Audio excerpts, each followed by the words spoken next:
Audio Jungle.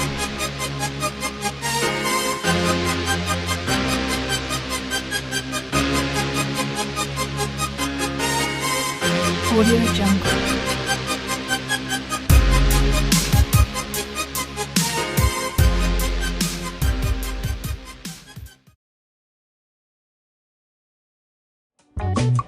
My name is Mam Siafa.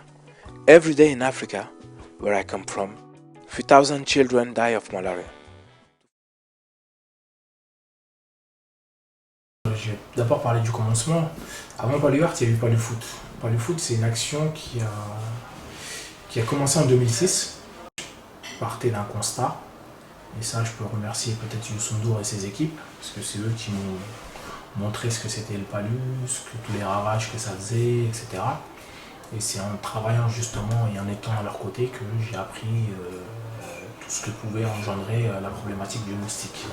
Et donc en 2006, je propose donc, aux ONG qui traitent sur la question du Palu d'utiliser, d'emmener le monde du football dans la question du paludisme. Et donc je pars en Égypte pendant la Coupe d'Afrique 2006. Et je décide d'aller voir toutes les équipes. Donc je fais les hôtels, je vais à Port Saïd, je vais à Alexandrie, je vais au Caire.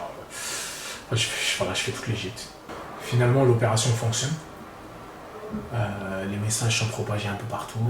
C'est une très belle opération. Et en 2007, les ONG en question font du lobbying et on décide de créer ce qu'on appelle United Against Malaria. Donc qui est devenue une cause, on va dire, mondiale. La deuxième édition, on a voulu la faire à la place de la République parce que, pourquoi ? Parce qu'à un moment donné, on doit communiquer avec le monde, on doit communiquer en direction des autres. La question du Palu, effectivement, moi, elle me touche particulièrement parce que d'une part, je l'ai eu et parce que aussi, j'en ai pas parlé, un des points d'orgue, j'ai une sœur qui est décédée du Palu. Donc forcément, ça me touche un peu plus que d'autres. Audio Jungle.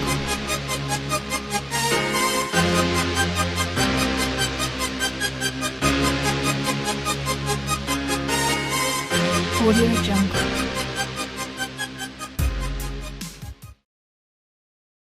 En 2013-2014, on s'est dit on va changer un peu, on va essayer de ramener le monde de l'art dans la lutte contre le palu. Et c'est à ce moment-là qu'on a décidé de faire appel justement à des graffeurs, à des artistes peintres, si on veut, qui font du street art. Et on leur a demandé de peindre des moustiquaires imprégnées. On a commencé la première moustiquaire au Mali avec un jeune graffiti artiste qui s'appelle Drissa Konaté, qui lui avait créé la première moustiquaire.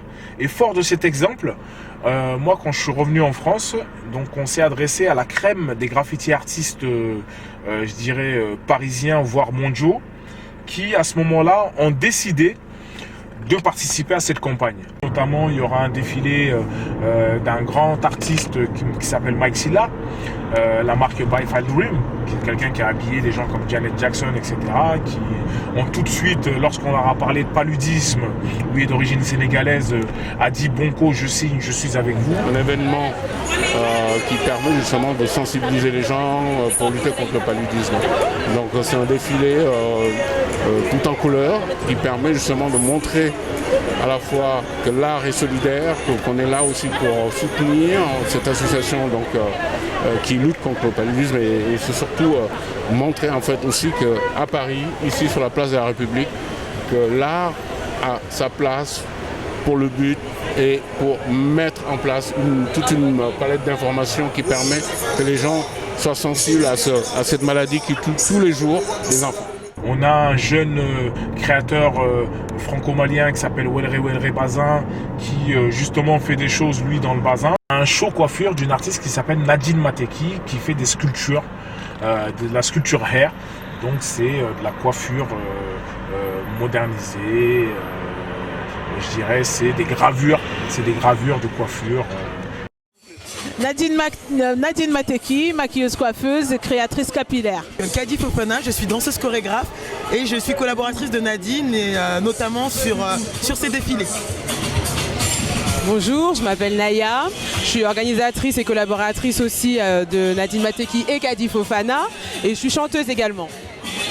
Mam Siafa m'a appelé pour me demander si je pouvais présenter quelques modèles sur cet événement. C'est une invitation que j'ai acceptée avec plaisir, avec grand plaisir, parce qu'il m'a dit que c'est un événement qui parlait du palu. Et je me sens complètement concernée parce que en tant qu'Africaine, j'étais récemment en Afrique et j'ai vu qu'il y a beaucoup de gens en fait qui meurent encore du palu et qui en souffrent énormément. Et donc c'est une collaboration que j'ai acceptée avec grand plaisir. On en est ravis. Nous, bon, on est venus pour représenter un peu tout ce qui est mode. Mode et création, hairstyle. Kadi, je pense que tu veux ajouter un mot. Alors moi, juste pour compléter ce qui vient d'être dit, c'est vrai que quand Nadine nous en a parlé, ce qu'on a trouvé vraiment intéressant, c'est justement l'idée de fédérer autour d'un projet quand même qui est très important parce que nous on fait partie de la diaspora, on est français, on est né en France, mais on n'oublie pas nos origines et participer comme ça de manière active à quelque chose qui nous permet aussi de nous rapprocher des réalités de nos pays d'origine, c'était très important aussi pour nous.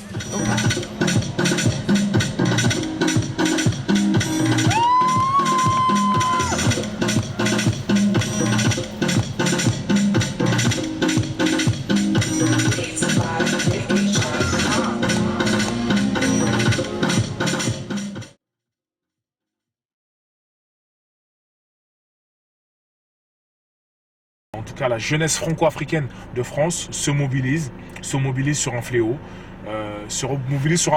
qui aujourd'hui a obtenu des résultats satisfaisants, puisqu'il y a encore 5 ans, on avait un enfant qui mourait toutes les 30 secondes, et aujourd'hui, on est passé à 1 minute.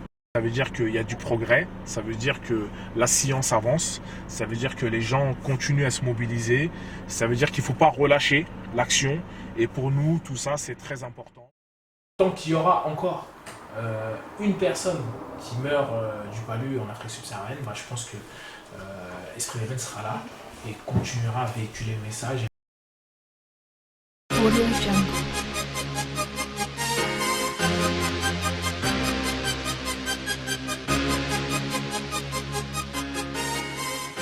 Audio Jungle. Bonjour Mme Siafa, merci d'avoir accepté de répondre aux questions de AFMedia Urban Pacifique. Alors parle-nous un peu de toi, ton cursus scolaire.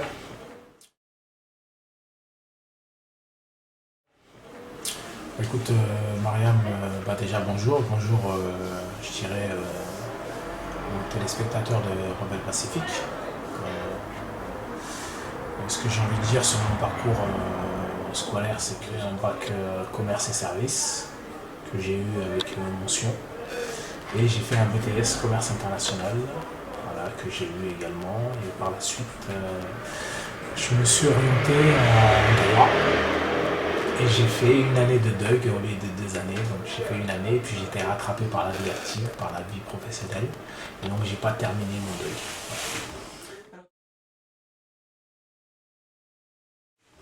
Alors tu me dis que tu me disais que tu as été rattrapé par ta vie professionnelle. Dans quel sens? Dans quel sens comme tout bon jeune franco-malien, soninké et autres, à un moment donné dans ta vie, tu as des engagements, des engagements qui font que tu dois ramener un peu de pesos à la maison, tu dois ramener un peu de wari. Et donc très vite on te rappelle à l'ordre. C'est bien, tu fais des études, ouais, c'est très bien, mais tu sais, il manque ça. Hein. Donc du coup très vite, voilà, j'ai dû me retrousser les manches, j'en ai pas là. Et puis travailler, tout simplement, travailler. Je sais que tu as fait un peu de politique. Comment as-tu été amené à en faire? Je crois qu'à partir du moment où tu es un militant associatif, la politique c'est un chemin naturel. Parce que finalement, quand tu es militant associatif, quelque part c'est une forme de politique que tu mènes. Donc du coup, la politique c'était naturel parce que j'avais envie de changement, j'avais envie de faire changer les choses. Et j'ai compris une chose assez vite, c'est que quoi que tu fasses, tu ne peux pas combattre le système. Le système est tellement implanté qu'il faut le combattre de l'intérieur. Et donc pour ça, il faut des engagements politiques. Il faut qu'il y ait des jeunes qui s'intéressent, qui deviennent des politiciens. Et c'est en étant à l'intérieur qu'on peut changer les choses petit à petit. Et je dis bien petit à petit parce que c'est vrai que moi, c'est vrai que dans le quartier, quand vous sortez, les gens ils m'appellent monsieur le député. Parce que je me suis présenté aux élections législatives, je me suis présenté également sur des listes municipales et autres. Ou monsieur le maire, c'est aussi fréquent, voilà, ça fait partie des mots par lesquels on m'appelle. C'est vrai que j'ai rencontré une personne qui m'a donné le goût et l'envie de faire de la politique. Voilà. Avec qui j'ai appris beaucoup de choses. J'ai appris à faire de la politique de proximité, j'ai appris à faire de la politique internationale, parce que c'est quelqu'un aussi qui a beaucoup travaillé je dirais, à l'étranger, en Afrique. On va dire que j'ai eu une bonne formation politique. Et à un moment donné, je m'y suis confronté moi-même. Voilà, comme je te le disais il y a quelques secondes, je me suis présenté aux élections législatives en 2002. Et puis voilà, puis j'en garde un bon souvenir. Hein. Et puis je me suis dit, bah écoute, devant c'est bien, mais finalement, est-ce que c'est pas plus intéressant d'être derrière et de travailler sur la stratégie? Tu m'as dit, tu m'as dit là à l'instant que tu as décidé de créer une association. Laquelle? J'ai créé une association qui s'appelle Esprit d'Ébène, qui a fin 97, dans ce quartier, dans le quartier de la Goutte d'Or, là où on est actuellement, où se trouve donc le siège d'Esprit d'Ébène. Et l'idée principale, c'était laquelle? C'est bien, il y a plein d'associations dans le quartier, mais les associations sont en direction des populations du Sud, mais aucune des populations du Sud ne dirige ces associations-là. Moi, j'avais envie de changer les choses, et pour changer les choses, il fallait créer soi-même quelque chose. Et donc, j'ai décidé de créer Esprit d'Ébène. Et on avait comme première mission de faire un lien, je dirais, à la fois socio-culturel et socio-professionnel, avec à la fois les pouvoirs publics, à la fois avec les autres acteurs associatifs, mais surtout avec le monde du privé. Parce que je me suis rendu compte que très très vite, le privé avait sa place et avait un rôle social à mener, à la manière un peu à l'anglo-saxonne. Parce que le public, lui tout seul, et on le voit aujourd'hui sur l'Afrique, puisque ça crée comme désagrément, ça ne fonctionne pas. Pas donc, tout seul. Ouais, tout seul ça ne fonctionne pas. Le public est enrayé. La machine publique, elle est enrayée, elle ne peut pas subvenir aux besoins de tout le monde, elle ne peut pas gérer les situations des gens.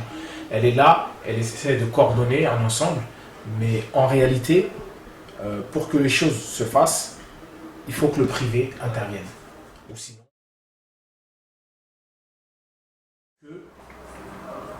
quand on veut faire un stage, et je parle de ça déjà dans les années 90, on se retrouve chez l'épicier ou le boulanger du coin. On n'apprend rien du tout. Moi, je me rappelle. Donc ça n'a pas été formateur du tout. Et je voulais pas ça. C'est-à-dire que pour mes petits frères, pour les autres, pour les jeunes générations, moi je voulais pas ça. Moi c'était de dire, si vous venez et si vous faites un stage, et c'est la politique aujourd'hui chez Esprit d'Ébène, c'est-à-dire que chaque jeune qui entre ici pour faire un stage, tu viens apprendre des choses. On a un devoir, on a une responsabilité morale envers les plus jeunes, envers les autres.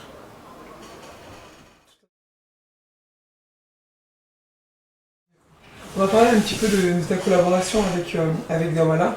Qu'est-ce que tu peux me dire un peu sur votre relation et sur le rôle que tu as auprès de lui?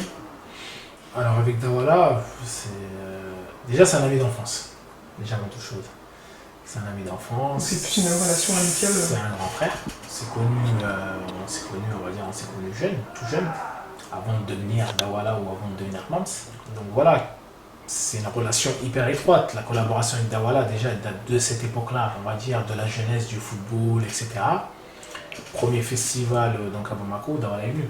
Tout à fait normal. Il est venu avec des groupes. À l'époque, il s'occupait d'Intouchable.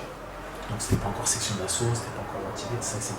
Et après, il a eu toute sa période où il a développé justement section d'assaut, Watibé, etc. Et puis c'est tout naturellement, en tant que grand frère, qu'il essaie de s'entourer des gens à la fois qu'il connaît, des gens qui pensent en tout cas avoir des compétences dans certains domaines. Et puis voilà, donc je me suis retrouvé à travailler avec lui sur la question de la marque, sur le développement de la marque. Une petite exclusivité pour RP Media. venir, Watibe, Dawala, section d'assaut. Dawala, qui est vraiment sur tous les tableaux, est en train de préparer un long métrage. Voilà, il est en train de produire un film, un long métrage qui s'appelle La Pièce, que vous allez voir, Inch'Allah, en 2016. Voilà, une des particularités de Dawala, c'est de donner sa chance à tout le monde et aux jeunes frères. C'est-à-dire que n'importe qui aujourd'hui peut venir avec une idée. S'il pense que l'idée est viable, s'il pense que s'il a du feeling, s'il sent les choses, bah, vous avez une chance sur deux pour voir, en tout cas pour essayer de mener à bien votre projet. C'est vrai que Dawala est proche de la rue, est proche du public, est proche des gens. Donc forcément, et je prendrai toujours un second qui dit, qu'il aime bien dire, il dit tu sais Doumams, quand tu montes au sommet, là, l'escalier ou l'ascenseur que tu prends, si tu prends l'ascenseur, généralement, c'est rare que tu descends dans l'ascenseur, tu descends en escalier. Et si tu prends l'escalier, tu vas croiser des gens sur l'escalier. Et quand tu vas redescendre, bah, ce sera les mêmes gens qui seront là. C'est joliment dit. Donc voilà, leçon de vie.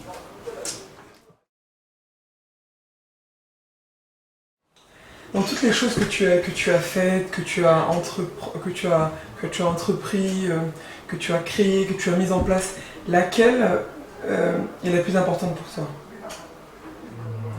Puisque sacrifier c'est choisir, choisir c'est sacrifier.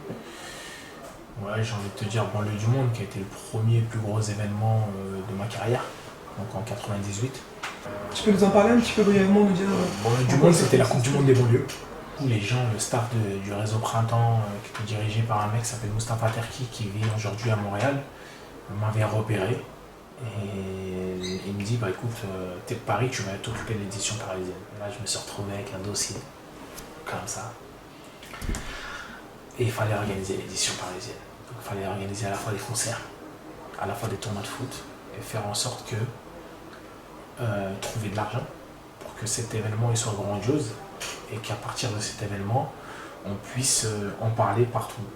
Et ça a été voilà, les premiers articles de journaux, un article dans Le Monde, un article dans Télérama, un article dans Libération, TV5, France 2, France 3, enfin voilà, tous les journaux inimaginables et possibles. Et je crois que ouais, ça c'est une de mes plus grandes fiertés. Enfin ça a été voilà, le commencement. C'est là qu'est né Mams. C'est là qu'est né Mams, ouais. Miss Mali France, ça a été une action qui a été pensée, qui a été menée, qui aujourd'hui a plus d'une dizaine d'années. Et on a toujours voulu que cet événement soit un grand événement. Soit un grand événement parce que pour nous, on se considérait, en tout cas tous ceux qui m'ont accompagné et moi-même, comme des ambassadeurs d'un pays, à un moment où ce pays en avait besoin. Et à un moment donné, il fallait redorer le blason d'un pays. C'est de là qu'est née Deuxième Génération. Et le projet Miss Mali et Deuxième Génération sont presque nés au même moment. Voilà, Miss Mali est née un petit peu avant Deuxième Génération, tout de suite un peu sa création, et Deuxième Génération a contribué justement à ce que Miss Mali grandisse.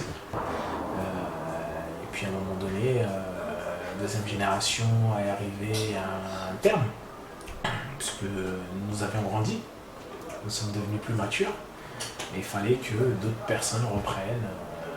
Et c'est vrai que souvent les organisations s'essoufflent un peu, hein. C'est comme partout.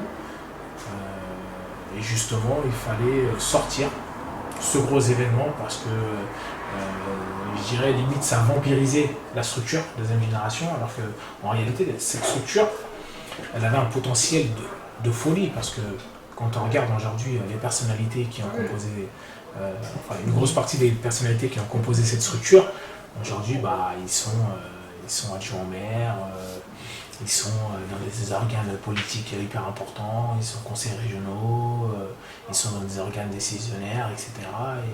Et donc voilà, donc à un moment donné, c'est vrai qu'on sert de la culture pour arriver d'un point A à un point B, mais il ne faut pas que cette culture, finalement, elle nous enferme ou elle nous étouffe dans ce qu'on devait ou dans ce qu'on doit accomplir. Donc c'est tout naturellement Qu'Esprit Lorraine a Qu'Esprit repris. Lorraine, voilà, qui a repris Miss Mali. Et une anecdote à donner sur Miss Mali. En 2006, on a une réflexion, on dit ouais, Miss Mali c'est bien, mais pourquoi tout le temps en banlieue? Pourquoi? Est-ce que le Malien, est-ce que le jeune franco-africain, est-ce que le jeune franco-béninois, franco-sénégalais, etc. ou autre, parce que toutes les communautés venaient à cette époque-là voir Miss Mali, parce qu'il n'y avait pas d'autres élections des autres pays. Et c'était vraiment the best. Donc en 2006, on dit stop la banlieue, c'est fini. On va investir. Ah ouais, t'es sûr? Ouais, il faut qu'on investisse. Et il y en a qui ont dit parmi nous, ok, bah on y va, vas-y, on change de cap. Et on s'est retrouvé à une salle qui était quasi gratuite, à aller sur une salle qui était payante, mais payante, pas 2 000 euros, pas 3 000 euros. Là, on a voisiné presque les 10 000 euros. Waouh! Et là, quand on a dit le prix de la salle à tout le monde, les gens disaient waouh! T'es fou, t'es malade, vous êtes fou, vous voulez nous rentrer dans le mur, tout ça, etc. C'est pas possible. Et on l'a fait. Et je crois que ça a été le plus beau Miss Mali. Je suis tout à fait d'accord. Gamme des variétés, Oumou Sangaré, Rokia Traoré, pour ceux qui y étaient, je pense Je vote pour celui-là. Aujourd'hui encore, c'est remarquable. On en parle encore. Et dès lors, voilà, on a augmenté, innové, aller dans des cirques. Aller, je crois qu'un des points de consécration aussi, c'est de s'être retrouvé aux Folies Bergères. Aux Folies Bergères. Folies Bergères, c'est le patrimoine français, c'est l'histoire de France. C'est tous les plus grands jazzman, tous les plus grands chanteurs, même Joséphine Baker, elle a joué là-bas. Vous imaginez, vous faites Miss Mali dans l'endroit où il y a eu Joséphine Baker. C'est énorme. Et je pense que voilà, après ça d'ailleurs, toutes les autres élections, elles n'ont fait que sur Paris, dans des théâtres, dans des endroits un peu prestigieux, un peu machin, etc. Le fait de l'avoir fait dans un cirque, bah, c'était nouveau. Parce que Paris, ça nous appartient. Parce que moi, je suis parisienne, en vérité, je suis dans le Sard. Je pense que toi aussi. On n'a rien contre les bons lézards. On revendique juste notre appartenance. non mais c'est vrai, à un moment donné, on est la France aussi. Au même titre que nous sommes le Mali, ou l'Afrique pour certains. On est la France et donc si l'association, je sais pas quoi, Péta au Chinook l'organise à Place de la République ou Place de l'Hôtel de Ville, bah nous aussi. Et je crois qu'une des grosses fiertés après ça, bah ça a été cet événement, la diaspora et l'indépendance africaine, qui pour moi a une saveur particulière. Parce que là, on était carrément, c'est-à-dire que c'était un point de convergence où on était au cœur de Paris, donc le point central de Paris, qui est l'hôtel de ville finalement. Et le fait d'avoir emmené l'Afrique sur le parvis de l'hôtel de ville pendant plus d'une dizaine de jours, bah ça a été quelque chose, je dirais, tous les matins quand j'arrivais sur le parvis, j'avais une banane. On a traité de sujets qui ont dérangé au cœur de Paris. C'est-à-dire dans l'antre du système, on a pu parler des problèmes qui sont liés aux États, on a pu parler de la France-Afrique, on a pu parler, je dirais, de l'apport de toutes ces populations d'Afrique francophone et autres ont apporté à la France. On a pu parler, par exemple, quand on parle de fiers de nos couleurs, toute l'intégration qu'ont amené les joueurs de foot ou les sportifs originaires d'Afrique, du Maghreb, etc., ont pu apporter aux équipes nationales de France, etc., etc.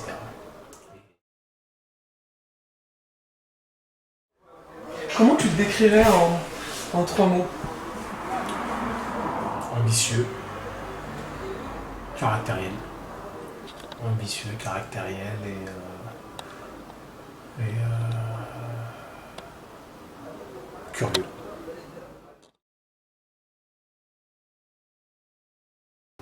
Qu'est-ce qu'on peut te souhaiter pour l'avenir? d'organiser Miss Mali à l'Élysée. Non, je rigole. Rien n'est impossible. Non, qu'est-ce qu'on peut me souhaiter pour l'avenir? De faire en sorte, en tout cas, d'essayer d'aider plus de gens, d'aider moi-même d'ailleurs, avant toute chose. Charité bien ordonnée commence par soi-même. La santé. La santé, parce que je sais que si j'aurais la santé, la santé pour mieux travailler. Mais toute l'équipe d'RP te souhaite une bonne santé pour l'avenir et te remercie beaucoup d'avoir pris le temps de passer ces petits moments ensemble pour que tu nous parles un peu de toi et de ton passé, de ta vie et de ton avenir. Merci à RP Média, en tout cas je vous fais une super belle dédicace. C'est vrai que je vous ai connu tout petit, moi je vous ai connu quand vous n'existiez même pas, vous étiez embryonnaire et aujourd'hui vous êtes des poussins et j'espère que vous allez devenir en tout cas des poulets, des poules et surtout vous serez des coqs comme le coq gaulois et qu'en tout cas, pour certains des ailes, parce que par la comparaison, mais en tout cas que vous puissiez demain, pourquoi pas, avoir une chaîne, une radio, etc. Et que c'est tout ce que je peux vous souhaiter pour l'avenir. Donc l'envie et big up à RP Média. Merci, même si femme.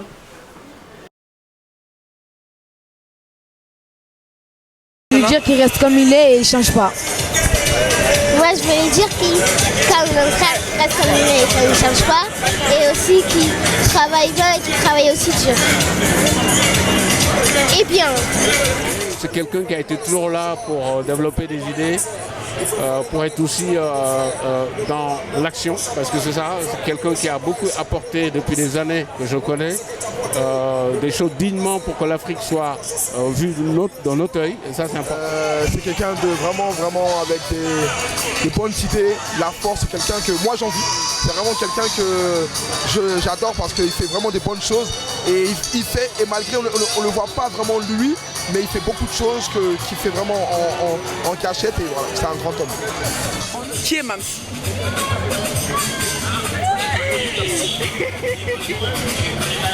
Esprit de belle. En fait, énormément d'humanité, donc j'irais humain. Moi je dirais grand cœur. Il y a un mot que je retiendrai de lui, c'est vraiment aller de l'avant, se contenter de ce qu'on a et toujours chercher le progrès. C'est quelqu'un qui fait confiance, qui donne ta chance. Quelqu'un qui est très très sûr de soi en fait. Alors Mam, c'est une personne très mystérieuse. C'est vrai que quand on ne le connaît pas la première fois, quand on le voit, on se dit que c'est quelqu'un de très méchant parce qu'il sourit rarement. Et quand on le connaît, on s'aperçoit que c'est une personne très aimable, toujours à l'écoute, toujours présent pour les autres.